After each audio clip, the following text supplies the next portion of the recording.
Ya, ¿se ve la diapositiva, jóvenes? Sí, doctor. Sí, doctor. Ya, ok. Muy bien, entonces vamos a hablar de la secreción gástrica, ¿no? Es decir, la secreción del estómago, ¿no? El jugo gástrico en sí, ¿de acuerdo? Bueno, hay que señalar que el jugo gástrico es producido por las glándulas gástricas, ¿no? Y las glándulas gástricas son de dos tipos, ¿no? De dos tipos. Tenemos las glándulas oxínticas y las glándulas pilóricas, ¿no? Las glándulas oxínticas representan el 75% de todas las glándulas del estómago y las pilóricas representan el 25%. Dentro de las glándulas oxínticas tenemos tres tipos de células, cuatro tipos de células. Las células parietales, ¿no? Las cuales producen el ácido clorhídrico y el factor intrínseco. Las células principales, que producen pepsinógeno de tipo 1, pepsinógeno de tipo 2, lipasa y leptina. Las células mucosas producen mucina, pepsinógeno tipo 1, pepsinógeno tipo 2. Y las células enterocromafines, que producen histamina, serotonina, péptido natriurético auricular y la adrenomedulina, ¿no? Luego tenemos las glándulas pilóricas, que representan el 25% de todas las glándulas gástricas, ¿no? Y poseen un solo tipo de células, que son las células mucosas.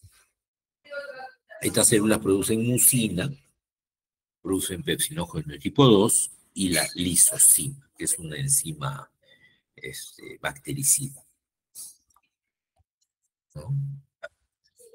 Aparte, tenemos células endocrinas dentro del estómago. Por ejemplo, las células G, que producen gastrina, son hormonas, ¿no? Las células endocrinas producen hormonas, ¿no? Las células D producen somatostatina, amilina. Las células GR producen grelina y obesatina.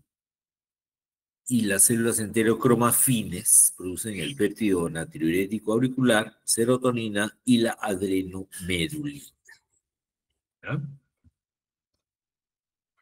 El epitelio de la mucosa gástrica es un epitelio que se renueva constantemente, ¿no? Se ve de que se ha calculado que más o menos la mucosa gástrica pierde 30 millones de células por hora.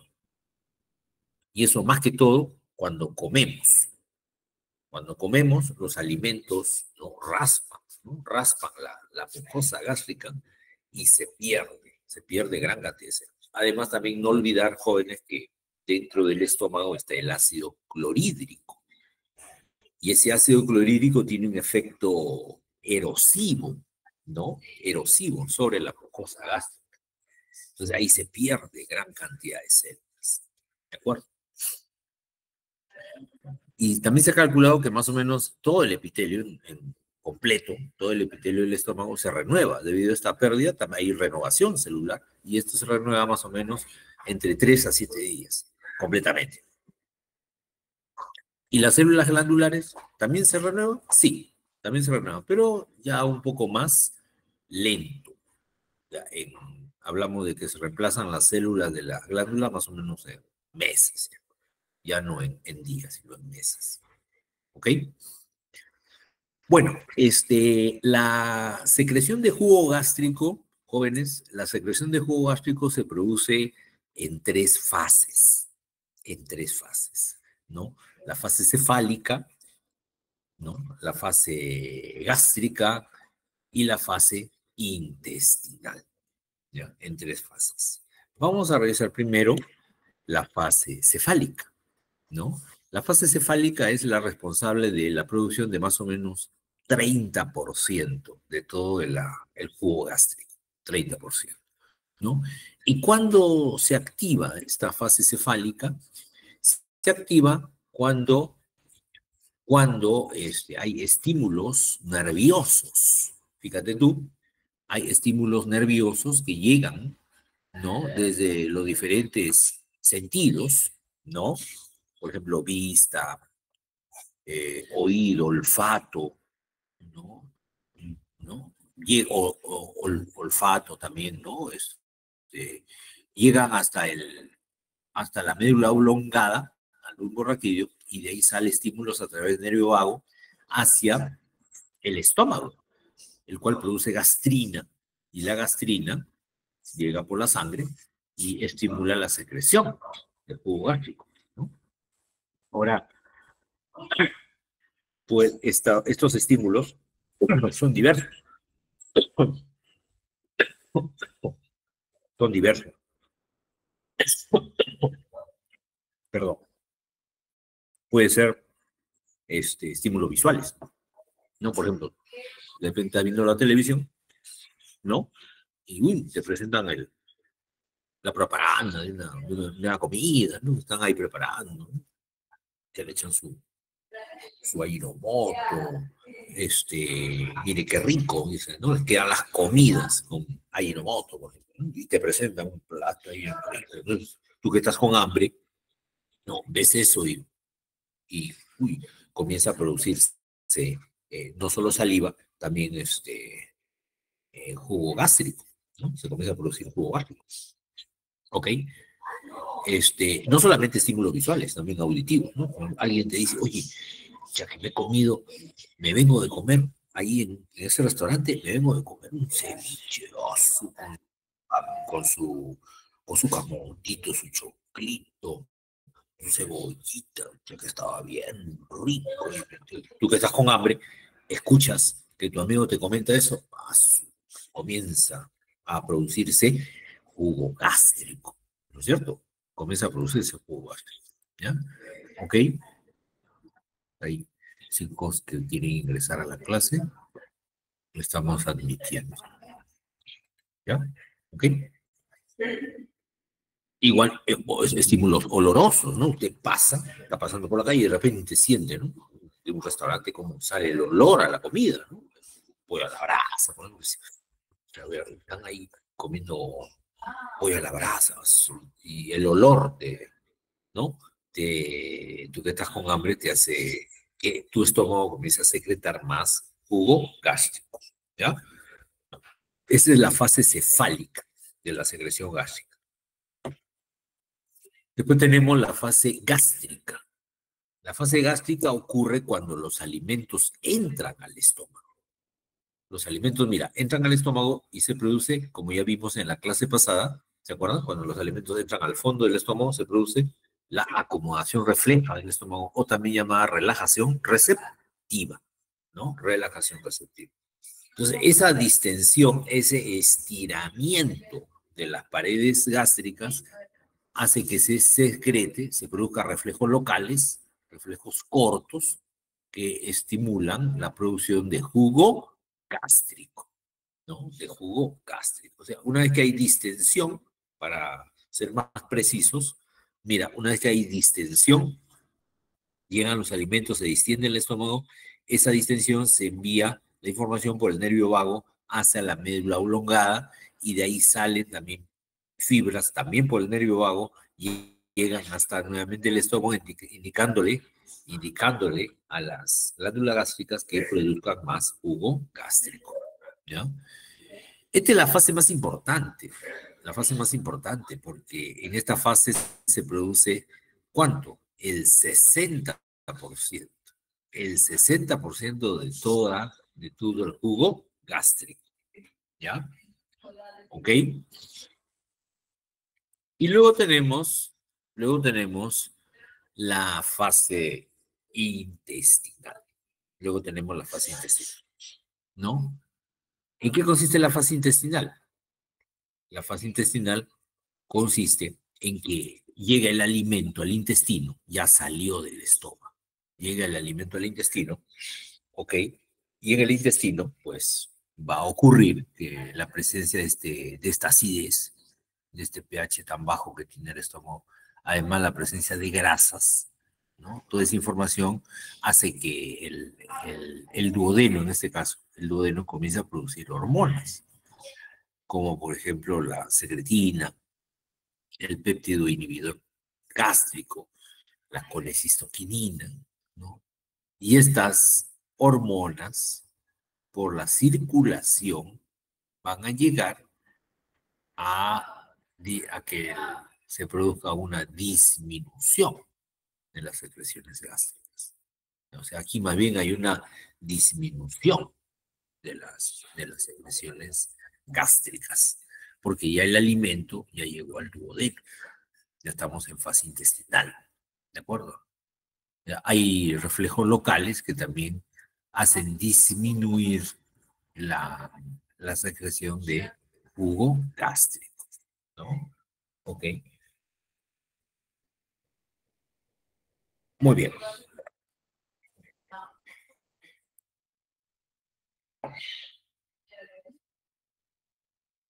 Hay alumnos que están ingresando recién, vamos a admitirlos.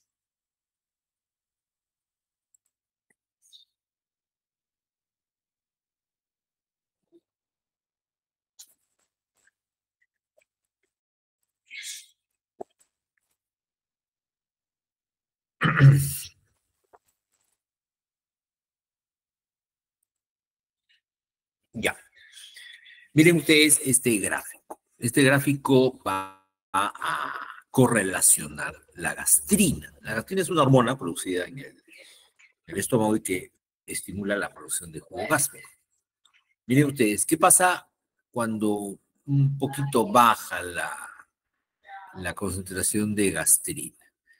La concentración basal de ácido es más o menos también baja. Pero ¿qué pasa si aumenta un poquito la secreción de gastrina? También se incrementa la producción de la secreción de ácido, ¿no?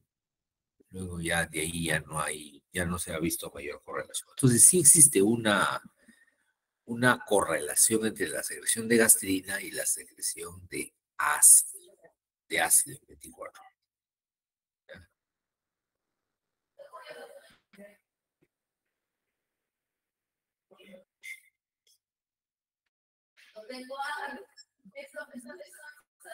Ya. Entonces, miren, acá un gráfico similar. Acá tenemos la secreción ácida y acá tenemos la concentración de gastrina en suero. Entonces, esta es la concentración de gastrina en suero de un paciente que tenía 54, luego 47, de ahí con subir 50, 51. A ver, fíjense ustedes, la elevación luego de la gastrina coincide con la elevación de la secreción ácida. ¿Y por qué se está elevando la secreción ácida? Porque hay una alimentación. O sea, la persona está alimentándose en ese momento, ¿no? Se alimenta, se distiende el estómago. Por distensión aumenta la secreción gástrica. No olviden que son reflejos locales, ¿no? ¿Ok? Se vuelve la, la, este, la alimentación, por ejemplo, incrementa la alimentación, acá se incrementa la alimentación, ¿y qué va a pasar con la concentración? También se eleva. Y cuando disminuye la secreción de gastrina, también disminuye la concentración de lo que está buscando, ¿no? La concentración alimenticia ficticia del el agua, ¿no? Por ejemplo, o cualquier otro alimento que ingrese al estómago, va a producir siempre una contracción, ¿ok? De la musculatura del tubo digestivo. Ya. ¿Quién produce el ácido clorhídrico? A ver, ¿qué dice? ¿Quién produce el ácido clorhídrico? ¿Qué células del estómago?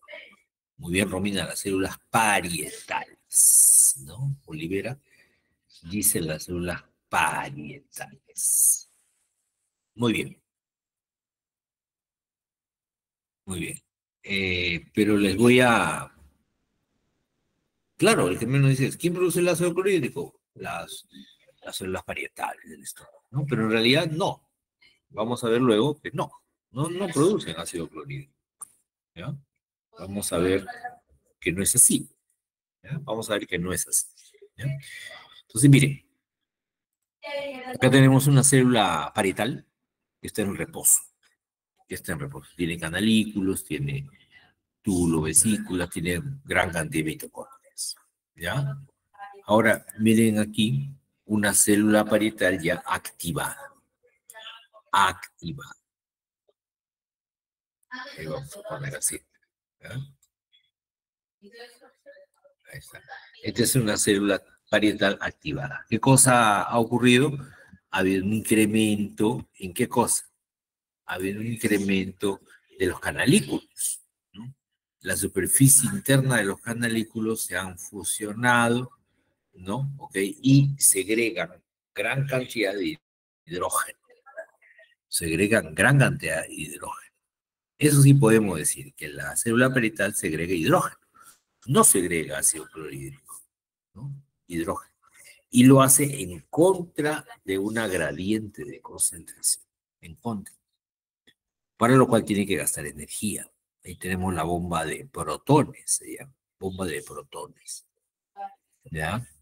Y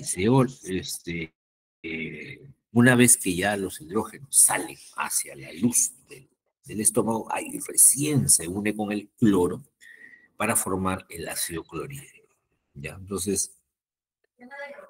Entonces, ¿cuál sería la función de la célula parietal? Después de lo que estamos viendo ahorita. Ya para ser más precisos, ¿cuál sería la función de la célula parietal?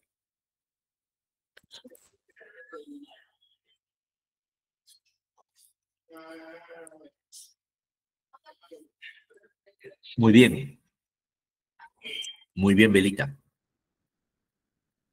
Muy bien, Vega. Perfecto.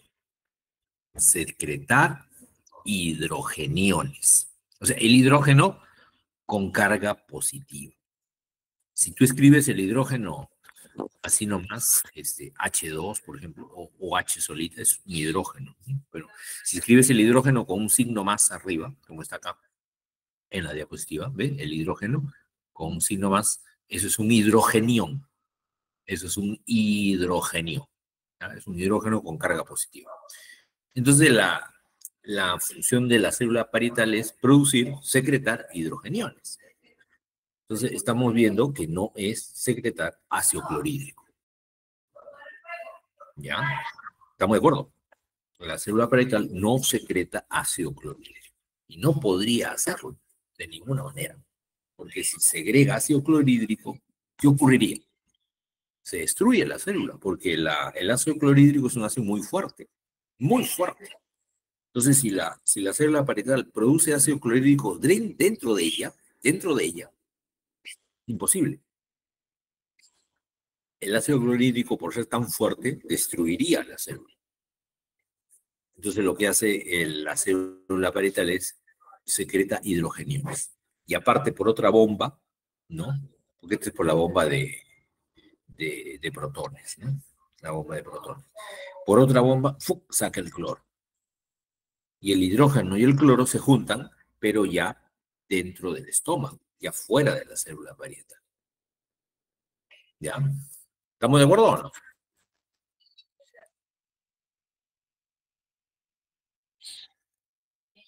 ¿Estamos de acuerdo, jóvenes? ¿O no? ¿Sí? Muy bien. Ya, no se olviden nunca, la célula parietal no produce ácido clorhídrico. Claro, para ser académicos, ¿no? Para ser teóricos, podemos decir que sí, pues, ¿no? Que el ácido clorhídrico se origina de la célula parietal. Pero no olviden que la célula parietal segrega hidrógenos y segrega cloro. Hidrógenos y cloro. Y la formación del ácido clorhídrico ya es externo a la célula parietal. ¿Ya? Externo a la célula parietal. Y la bomba de protones que hace que el hidrógeno pueda salir del intra al extracelular, porque en realidad la concentración afuera es mayor que adentro. Entonces, inclusive está enviando hidrogeniones en contra de la gradiente de concentración. ¿Ya? Entonces, ¿cómo se forma el hidrógeno? Dirá usted. ¿Cómo se forma el hidrógeno dentro de la célula parietal? Se forma a partir del ácido carbónico. El ácido carbónico se forma a su vez por la unión de agua con CO2, ¿no?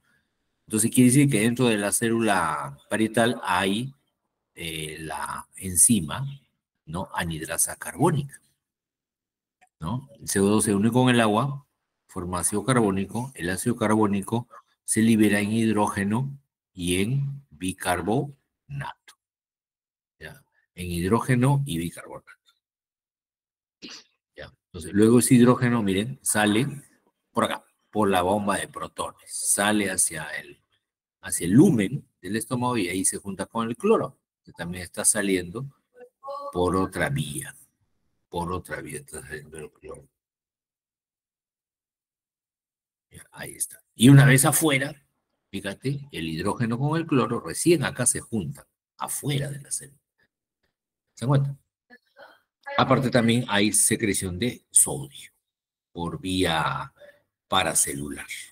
Sale el sodio. Ok. ¿Qué otro detalle estamos observando? Que el bicarbonato, cuando se disocia el ácido carbónico en hidrógeno y bicarbonato, el bicarbonato se reabsorbe hacia la sangre. Entonces, aquí va a haber una gran cantidad de bicarbonato en la sangre, sobre todo cuando hay mayor producción de jugo gástrico. ¿Y cuándo ocurre eso? Cuando comemos, ¿no? Cuando comemos, ¿no? ¿Ok? Después de las comidas, por ejemplo, ¿no? Hay gran producción de hidrógeno y bicarbonato. El hidrógeno, bueno, como hemos visto, generalmente se va junto con la transpiración, ¿no? Se va, ¿ya? ¿Ok? En cambio, el cloro no, el cloro se queda, el cloro, ahí está. Entonces, acá tenemos, miren, acá tenemos la bomba de protones. Vean cómo está bombeando, ¿no? Hidrogeniones hacia afuera y potasios hacia adentro. Y tenemos varios estímulos para la bomba de protones. Tenemos, por ejemplo, la histamina, tenemos la acetilcolina y tenemos la gastrina. Fíjate, la acetilcolina y la gastrina, ¿no? La acetilcolina actúa sobre el receptor M3. La gastrina sobre el receptor colecistoquinina B, ¿ok? Se unen, digamos, para estimular a la proteína GQ, que activa la fosfolipasa, ¿no? Y esta fosfolipasa activa a su vez al inositol trifosfato. Inositol trifosfato que se mete al retículo endoplasmático y permite la salida de calcio. Ahí está. ¿Ve? El calcio luego estimula la bomba de protones. Pero no es la única manera. También la gastrina y la acetilcolina, también al actuar sobre la proteína GQ, se va a fosforilar, ¿no? La fosfolipasa C, el inositol A y el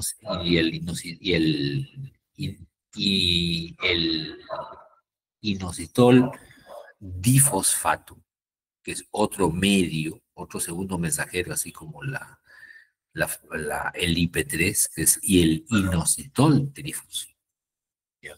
O el diacilglicerol, que activa la proteína quinasa, ¿no? Y esta proteína quinasa, ok, va a ser activada para que se aperture, ¿no? Ahí está, se aperture la bomba de protones y pueda salir el potasio, perdón, el hidrógeno hacia el interior del estómago. ¿Ya? ¿Estamos de acuerdo?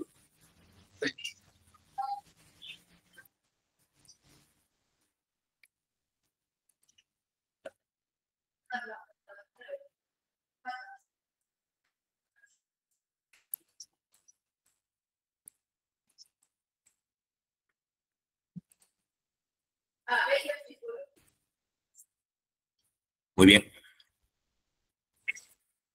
Seguimos entonces. Ya. Entonces, el, el estímulo que proviene de la gastrina o de la acetilcolina, ¿no? La acetilcolina actúa sobre receptores M3, la gastrina sobre receptores de colecistoquinina, ¿no? Van a tener como segundo mensajero al IP3, ¿no? ¿De acuerdo? Ya. En cambio, la histamina, por ejemplo, va a tener como segundo mensajero a la adenisiclasa, ¿no? La adenisiclasa va a aumentar la formación del AMP cíclico, el AMP cíclico que activa proteinquinasas de tipo A y también luego estimula la función de la bomba de protones. ¿Ya?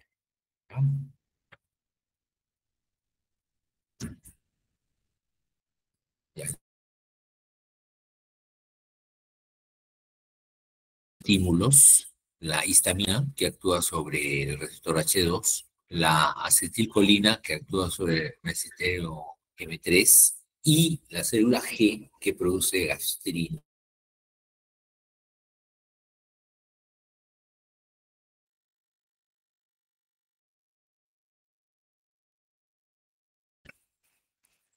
Bueno, ¿cuáles son los constituyentes del jugo gástrico? Dentro del jugo gástrico encontramos básicamente agua, 99.45%, aparte de sólidos, que es el 0.55%, ¿no? Dentro de las sustancias orgánicas, ya, dentro de las componentes del jugo gástrico, tenemos, el principal es el agua. 99% del jugo gástrico es agua. Y el 0.55 son otros sólidos. Y dentro de estos sólidos encontramos me correspondería un 0.45 o un PAS, o un poco más y ¿no? ¿Okay? Ahí están las sustancias orgánicas. Las sustancias orgánicas, por ejemplo, el pepsinógeno, las proenzimas, ¿no? Pepsinógeno que produce pepsina 1, pepsina 2 y pepsina 3. Después tenemos la mucina, las gelatinasas, que maniobran en claro y el consumiendo, ¿no? La catepsina, la gaseemina, ¿ya? ¿Ok? Tenemos la renina, ¿ok? Ahí, a pesar de que la renina es producida en el riñón, pero una pequeña cantidad se produce acá en el estómago. Factor intrínseco y la lisocima. Y sólidos inorgánicos tenemos el ácido clorhídrico, que hemos mencionado, el cloruro de sodio, cloruro de potasio, el cloruro de calcio, etcétera, etcétera.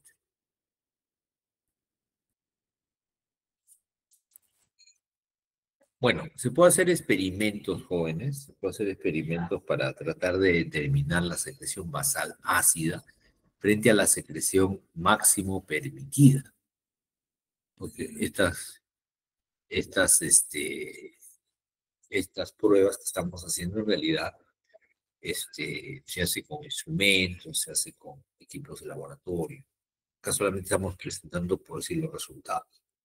¿Ya? ¿Ok? Entonces, en este caso, por ejemplo, se puede medir la secreción basal en reposo de una determinada raza, ¿no? Entonces sería 1.5, ¿no? 1.5 sería el despertado, ¿no? Bueno, a ver, aquí sí se puede ver las diapositivas, ¿no? No se ha cortado, ¿no? Sí se ve, doctor. Ya, muy bien, muy bien. Muy bien. Entonces tenemos que en condiciones basales hay una cierta cantidad de jugo gástrico que se produce, ¿no? En caso de úlcera, la cantidad aumenta un poquito más.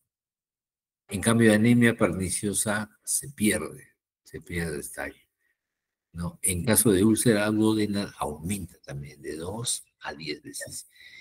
Y un caso extremo es el tumor secretante de gastrina, que es el tumor de Zollinger-Ellison, síndrome de Zollinger-Ellison, ¿no? Entonces, sí, entonces, Esta es la regresión ácida basal, ¿no? Que se puede hacer mediante procedimientos, incluso tú le puedes medir también a la persona que está, claro, también a la persona que está junto con, en contacto con la persona, ¿no? Eh, entonces, estos cálculos del débito basal ácido y del débito ácido máximo son pruebas que ya un poquito han quedado en desuso. Han quedado en desuso. Ya actualmente no se ve a nadie que haga esta prueba, salvo en estudios experimentales. Ahí sí, ¿no? Ok, en cuanto a la composición del jugo gástrico, vean ustedes que el jugo gástrico tiene una cantidad de sodio muy baja con respecto al plasma. Potasio un poco más que en el plasma. ¿No? El bicarbonato, ahí está, bien, en la maletola está más o menos indicamos a ver, es que no se ve bien. Bueno, ya, en otro momento lo. Entonces, mire, la composición del jugo gástrico tiene mayor cantidad de, de cloro, mayor cantidad de cloro que en la sangre venosa, ¿no? Acá, en los definiones, en esta curva, ¿cuál será? Este o este, ¿no? Perdón, perdón. ¿Qué pasó? Ya, ahora sí, ¿no? Ahora sí. Entonces decíamos que la concentración de cloro en el estómago es mucho mayor que en el plasma. Se pierde bastante cloro a través del jugo. El hidrógeno sí es prácticamente propio del estómago. El potasio, el potasio está demasiado bajo, demasiado bajo. Y el sodio, fíjate bien el sodio. ¿Qué pasa con el sodio? El sodio está bajo en saliva, pero está alto en la sangre. Alto en la sangre. ¿Ya?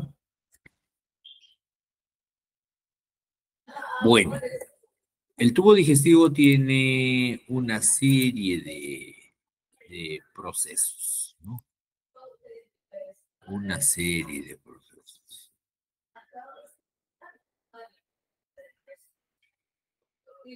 A ver.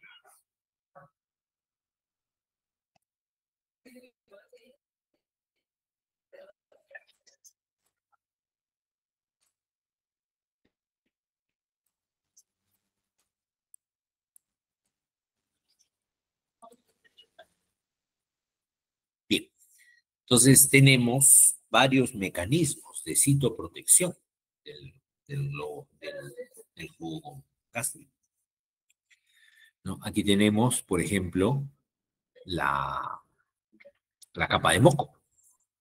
La capa de moco que mantiene un pH de 2, mientras que en el jugo gástrico el pH es 7. Entonces la primera barrera que ingresen los afectar otra vez, ¿no? Acá las células de la superficie epitelial, ¿no? ¿Está?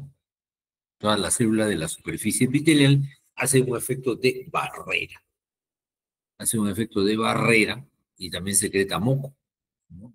Secreta bicarbonato, prostaglandinas. Hay que reunirse con ellos y estimar, ¿no?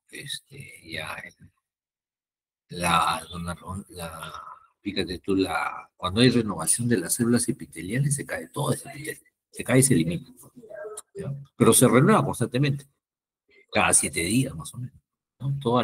El epitelio y toda la glándula gástrica, ¿ya? Entonces, se puede entender hasta el momento estos mecanismos. Luego tenemos la marea alcalina. ¿Qué significa la marea alcalina? Cuando pasa bicarbonato a la sangre, ¿no? Cuando pasa bicarbonato en la sangre, entonces se produce una alcalosis metabólica, ¿no? Mucho CO2 en la sangre. Y esa vasoconstricción, esa disminución del domingo sería, ¿no? Fíjate que cuando no estamos comiendo, cuando estamos con el estómago vacío, no se da este fenómeno. Pero cuando usted come platillo bien servido, comienza a producirse ácido, comienza a producirse ácido, ¿no? Y conforme más ácido se produce, más bicarbonato se recupera a la sangre, ¿no? Más bicarbonato. Entonces llega un momento en que van a tener que prescindir, ¿no? De esto, porque el bicarbonato sale hacia la sangre, y aumenta su concentración en sangre. Ese incremento del bicarbonato en sangre produce la alcalosis respiratoria, ¿no? ¿Ok? Y eso hace de que la persona, ¿no? La persona sienta el deseo de respirar más rápido, ¿no? El deseo de respirar más rápido. ¿Ok? Y además también produce somnolencia, ¿no? Produce somnolencia. Por eso que después de almuerzo produce somnolencia por la marea alcalina. Luego tenemos los capilares, que están viendo paralelos a las glándulas tubulares gástricas. Ok, ya. Y están llamando. A ver, alguien quiere ingresar. A ver, un momento.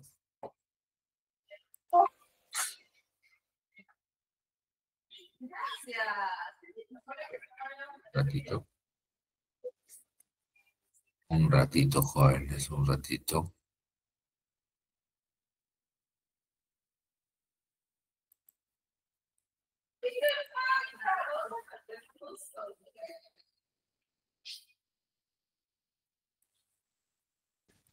Ya.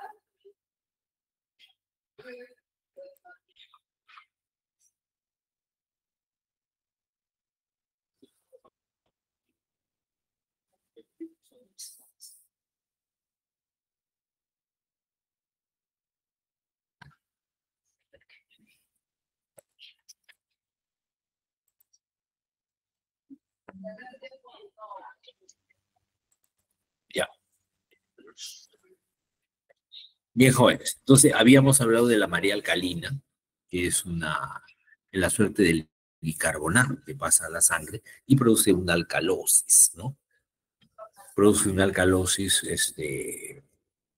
metabólica que se compensa con una acidosis respiratoria. O sea, simultáneamente, el, usted, por ejemplo, sube el término de Cutoff para una prueba y quien ya está demostrándolo, por ejemplo, a nivel de laboratorio, puede ser que sean coincidentes o no.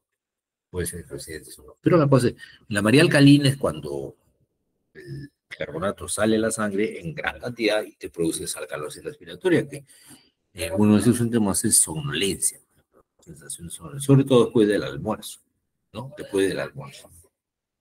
Ok, y además hay nervios, ¿no? Nervios sensoriales de la mucosa gástrica y de su mucosa, ¿no? Que se fueron conformando, ¿no? Los plexos nerviosos que van a corresponder, ¿no? A la musculatura del estómago. ¿Ya? ¿Ok? Entonces, hay gran cantidad de nervios sensoriales que llegan hasta ahí. ¿Ya? Y luego, nada más, esas son todas las funciones del estómago. ¿Ya? Esas son todas las funciones del estómago.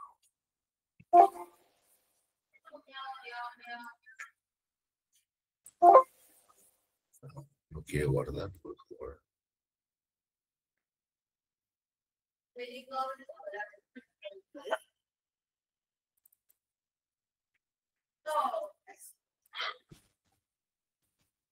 Ya está.